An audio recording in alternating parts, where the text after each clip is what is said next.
Let's talk about the other big tech company that we are watching on the flip side, and that, of course, is Cisco. Those shares are down 8%. You can see their earnings per share beat estimates. Revenue, you could call it in line to slightly light.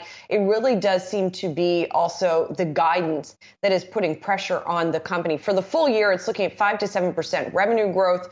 It is looking at as much as $3.45 in profit for the full year. So that is below what some analysts had been looking for here.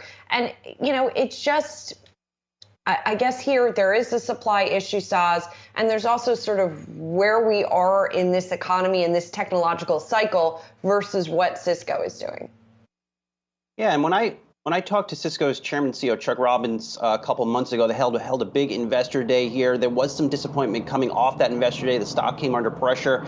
He was making the case to the street that they want to be thought of as differently, more of a software play, command a price to earnings multiple, perhaps more on par with the Salesforce or Microsoft. But the general mood today, at least looking at the notes that I have seen, it's just continued frustration with Cisco. A lot of analysts, they note the supply challenges the company is having.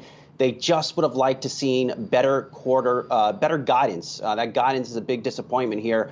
But if you are a bull on Cisco, you did get a couple data points here. Product order growth up 33%, annual recurring revenue up 10% here as the company pivots to more subscription type of products. But by and large, the street is voicing its frustration with another disappointing guidance outlook from this company.